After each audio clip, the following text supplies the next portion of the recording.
అందరికీ నమస్కారం. స్వామీజీ మహారాజ్ యూట్యూబ్ ఛానల్కి స్వాగతం. సో నేటి అంశం కథామృతం. సో ప్రీవియస్ లెక్చర్లో మనం చెప్పుకున్నాం. ఒక పాము గురించి, ఒక భక్తుడు శ్రీరామకృష్ణుల వారిని ఒక ప్రశ్న అనేది అడగడం జరుగుతుంది.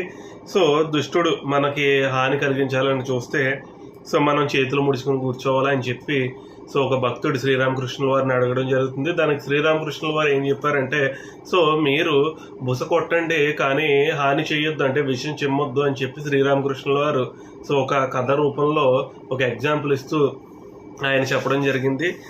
And very continuation. ఆ కథ అయిపోయిన తర్వాత very continuation lecture number 9. Page number వచ్చేసరికి 25, కథామృతం పేజ్ నెంబర్ 25. ఇందులో వివిధ జీవులు concept are all men equal. That's concept we're talking about that concept.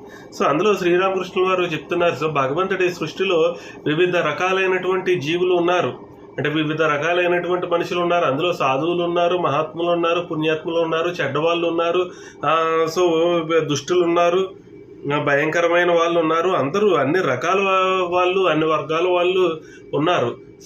అయితే వీటన్నింటినీ కలిపి మొత్తం 4 కేటగిరీ ఆఫ్ ద పీపుల్ కింద డివైడ్ చేయడం జరిగింది.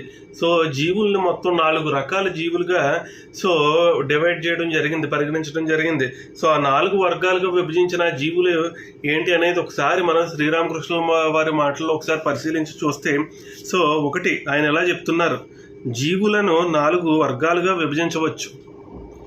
బద్ధ జీవులు, ముముక్ష జీవులు, ముక్త జీవులు, నిత్య జీవులు. ఇలా 4 రకాల జీవులు ఉన్నారు. Again I'm revising.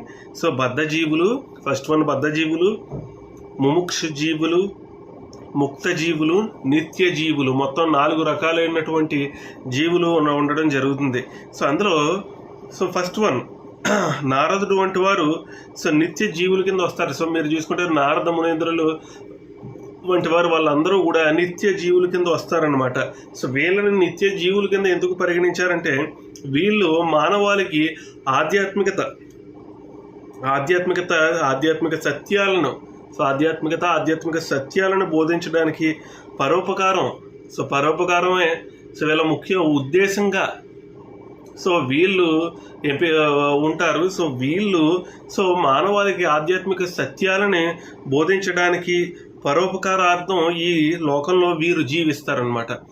వీళ్ళని నిత్య జీవులు అంటారు. అగైన్ నారదులు వంటి వారిని నిత్య జీవులు అంటారు. వీరిలో ఆధ్యాత్మిక సత్యాలను బోధించడానికి పరోపకారార్థం వీళ్ళు జీవించడం జరుగుతుంది. వీళ్ళని నిత్య జీవులు అంటారు, ఈ కేటగిరీ ఆఫ్ ద పీపుల్ని. తర్వాత ఇంకొక కేటగిరీ వచ్చి ముముక్షువులు. వీళ్ళని వెరీ నెక్స్ట్ కేటగిరీ వచ్చి బద్ధ జీవులు, సెకండ్ కేటగిరీ. బద్ధ జీవులు వచ్చి విషయాసక్తతలో మునిగి ఉంటారు వీళ్ళు, బద్ధ జీవులు. వీళ్ళకి ఏంటంటే దేవుడు, దైవభక్తి ఇలాంటివి ఏమీ ఉండవు. అసలు దేవుడు అనే ఊసే ఉంటుంది అనమాట. వీళ్ళ పొరపాటును కూడా దేవుడిని అసలు స్మరించరు. ఇలాంటి వాళ్ళని బద్ధ జీవులు అంటారనమాట. వీళ్ళకి ఎప్పుడు ప్రాపంచిక సుఖాలు వీటిపైనే బాగా ఎక్కువగా దృష్టి అనేది ఉంటుందన్నమాట. బాగా ప్రాపంచిక సుఖాలు, లేకపోతే ఏదో ఒక వ్యామోహం, డబ్బు పైన వ్యామోహం, స్త్రీ వ్యామోహం, లేకపోతే ఏదో ఒక దానిపైన ఏదో వ్యామోహం కలిగి ఉంటారనమాట. దీనిని అంటే ప్రాపంచిక విషయాలపై వ్యామోహం కలిగి ఉండడం, అన్నింటినీ కలిపి సింపుల్గా. ఇలాంటి వ్యక్తులకి ఆధ్యాత్మికత, భగవంతుడు ఇలాంటివి ఏమీ పడవు. వీళ్ళని బద్ధ జీవులు అని చెప్పి వర్గీకరించడం జరుగుతుంది. తర్వాత 3వ వర్గానికి చెందిన వాళ్ళు వచ్చి ముముక్షువులు. ముముక్షువులు అంటే వీళ్ళు ఎప్పుడు ముక్తులు అవ్వాలని కోరుకుంటారంటే, మీరు చూసుకుంటే మన సమాజంలో చాలామంది ఉన్నారు. వాళ్ళందరూ కూడా చాలామంది మాకు ముక్తి పొందాలి, జన్మరాహిత్యాన్ని మేము కోరుకుంటున్నాం అని చెప్పి చాలామంది చెప్తారు. చాలామంది ముక్తి పొందాలి, చాలామంది భగవత్ సాన్నిధ్యం చేరుకోవాలని చెప్పి ఎంతోమంది కోరుకుంటారు. కానీ అందులో 100కో 1,00,000కో ఒకరు మాత్రమే భగవత్ సాన్నిధ్యాన్ని చేరుకుంటారు, ముక్తిని పొందుతారు. అలాంటి జీవుల్ని ముముక్షువులు అంటారనమాట. వీళ్ళు ముక్తులు అవ్వాలనుకుంటారు. అందులో కొందరే విజయం సాధిస్తారు, అందరూ సాధించలేరు. వీళ్ళని ముముక్షువులు అంటారనమాట. వీళ్ళు 3rd category of the people. And the final category 4th category. ఈ 4th కేటగిరీకి చెందిన వాళ్ళు ఎవరంటే సాధువులు, మహాత్ములు, వంటి ముక్త జీవులు. సో సాధువులు మహాత్ములు వంటి వారిని ముక్త జీవులు అంటారనమాట. సో సాధువులు మహాత్ములు వంటి ముక్త జీవులు ఈ ప్రపంచంలో కామినీ కాంచనల చేత బంధింపబడని వారు. సో ఎవరైతే ఈ ప్రపంచంలో ఏ విధమైన ప్రాపంచిక సుఖాలకి, కామినీ కాంచనలకి, అంటే డబ్బుకి, వ్యామోహానికి, దేనికి లొంగని వారు ఎవరైతే ఉంటారో సో అలాంటి వారు, సో సాధువులు మహాత్ములు అలాంటి వారిని మనం ముక్త జీవులు అని చెప్పడం జరుగుతుంది. సో వారి మనస్సులు ఐహిక చింతనల నుండి విడిపడ్డాయి. అంతేకాక వారి ధ్యానం సదా భగవంతుడి పాద పద్మాల మీదే ఉంటుంది. సో వాళ్ళు ఎప్పుడూ కూడా భగవత్ సాక్షాత్కారార్థం భగవంతుడి సాక్షాత్కారమే సో వాళ్ళ అంతిమ కర్తవ్యంగా, వాళ్ళ ధ్యేయంగా.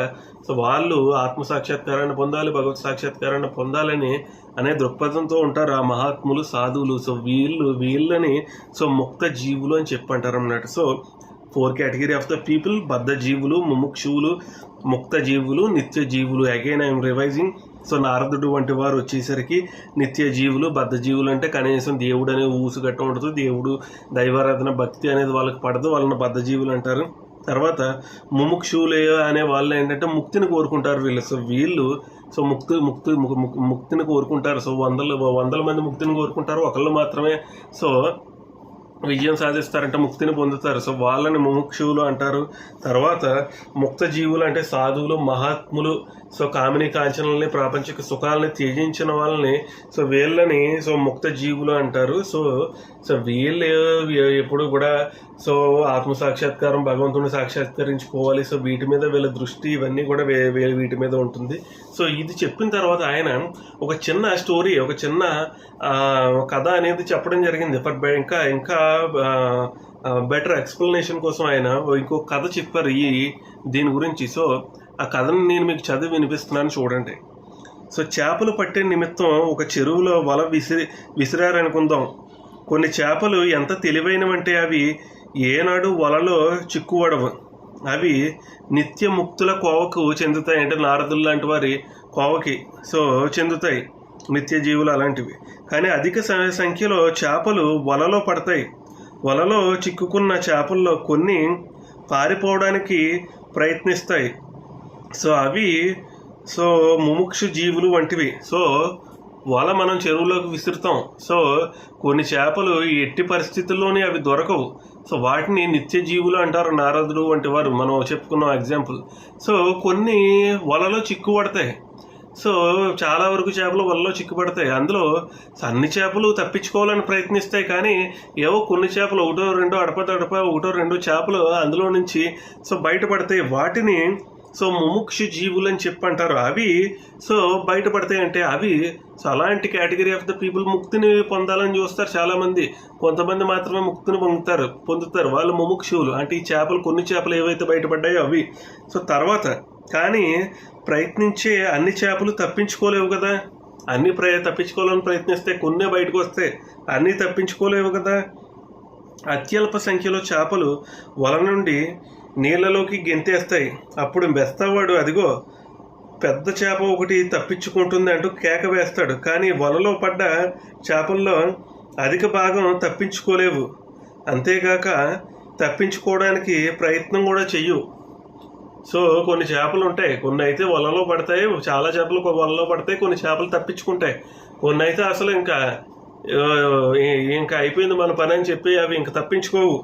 సో అంతేగాక తప్పించుకోవడానికి ప్రయత్నం కూడా చెయ్యు. పైగా వల త్రాటిని నోట కరిచి పట్టుకుని బురదలో దూరిపడి ఉంటాయి. మేమిక్కడ సురక్షితంగా ఉన్నాం, ఇంకేం భయం లేదు అనుకుంటాయి. కాసేపట్లో బెస్తాలు వలతో సహా లాగి తమను గట్టి మీద పడవేస్తారు. పాపం వాటికి తెలియవు. వీటిని బద్ధజీవులు అంటారనమాట. ఇవి బద్ధజీవులు అంటే. సో ఇలాగ బద్ధజీవులు అనేవి ఏంటంటే సో ఆ వలలో కూర్చోవటం బాగుంది. సో మీరు చూసుకుంటే వలలో పడిన చేపలు బయటికి రావాలంటే ఎంతో ప్రయత్నించాలి. సో వలలో అన్ని చేపలు చిక్కుపడ్డాయి. సో బయటికి రావడం చాలా కష్టం. ఎంతోసేపు గుంజుకుంటే ఎంతో కష్టపడితే ఏవో కొన్ని చేపలు బయటకు వస్తాయి, ఒకటో రెండో చేపలు బయటకు వస్తాయి. సో బయటకు వచ్చిన తర్వాత ఇంకా వాటికి ఏ విధమైన కష్టాలన్నీ ఉండవు, కష్టం తొలగిపోతుంది, సో ప్రాణం నిలుస్తుంది. కానీ చాలా వరకు చేపలు ఏం చేస్తాయంటే ఆ వలను అంటిపెట్టుకుని అలానే ఉంటాయి, ఇంకా ప్రయత్నం కూడా చెయ్యవు. సో వాటి ఉద్దేశం ఏంటంటే సో ఇక్కడ నీళ్ళు సమృద్ధిగా ఉన్నాయి, అన్నీ ఉన్నాయి, ఇక్కడ మనం బాగానే ఉన్నాం కదా అని చెప్పి సో ఆ చేపలు అనుకుంటాయి. తీరా చూస్తే ఏమవుతుంది, కాసేపటికి సో చేపలు పట్టేవాడు వస్తాడు. సో ఆ వలని బయటికి లాగి ఒడ్డు మీద పాడేస్తాడు. సో అవి జస్ట్ సో 5-10 మినిట్స్లో ఆ చేపలు అన్నీ చనిపోతాయి అనమాట. సో వాటి ఆనందం కొంతసేపే అని చెప్తున్నారు శ్రీరామకృష్ణుల వారు ఈ కథ రూపంలో. సో కొంతసేపు ఆనందానికి వాళ్ళు ఏంటంటే వాళ్ళ జీవితం అనేది సో అక్కడితో అర్ధాంతరంగా అయిపోతుంది. సో అలాంటి జీవుల్ని బద్ధ జీవులు అని చెప్పి అంటారనమాట. సో ఇది నేటి అంశం. So thank you Jayaramakrishna. మీరు పేజ్ నెంబర్ 25 చదవండి. సో 25 చదివి మిమ్మల్ని ఆల్రెడీ బుక్ పెట్టమన్నాను, బుక్ పెట్టి అందులో రాయండి. సో మొత్తం వివరాలన్నీ సో రాసి అండ్ దెన్ మన కొత్త ఛానల్ సో చెప్పాను కదా, ఫస్ట్ డిసైపుల్ ఆఫ్ స్వామి ప్రజ్ఞానాథానంద, ఆ ఛానల్ లింక్ డిస్క్రిప్షన్లో ఉంటుంది, సబ్స్క్రైబ్ చేసుకోండి. సో ఇంగ్లీష్ కొటేషన్స్ అన్నీ వస్తాయి. మీరు డైలీ సో లెక్చర్ చూడడం, డైలీ ప్లేలిస్ట్ చెక్ చేసుకోండి, మీకు రాకపోయినా డైలీ వీడియోస్ వస్తాయి. సో లెక్చర్స్ చెక్ చేసుకుంటాం, లెక్చర్స్ చదవడం, పేజ్ నెంబర్స్ నేను చెప్పిన పేజ్ నెంబర్స్ బట్టి కథామృతం ఓపెన్ చేసుకుని కథామృతం చూడడం, లెక్చర్స్ చూడడం, కథామృతం చదివి మీ అంతటి మీరే ఓన్ నోట్స్ రాయాలి. నేను ఆల్రెడీ బుక్ పెట్టమని చెప్పాను కదా, సో మీ ఓన్ నోట్స్ మీరు ప్రిపేర్ చేసుకోండి. సో ఆ ఓన్ నోట్స్లో కథామృతం పేజ్ నెంబర్ వేసుకోండి, మన లెక్చర్ నెంబర్ వేసుకోండి. డౌట్స్ వస్తే మన లెక్చర్ కథామృతం 2 రిఫర్ చేసుకుని చూసుకుంటే మీకు క్లారిటీ వస్తుంది. సో ఇదే నేటి అంశం. Thank you. జయరామకృష్ణ.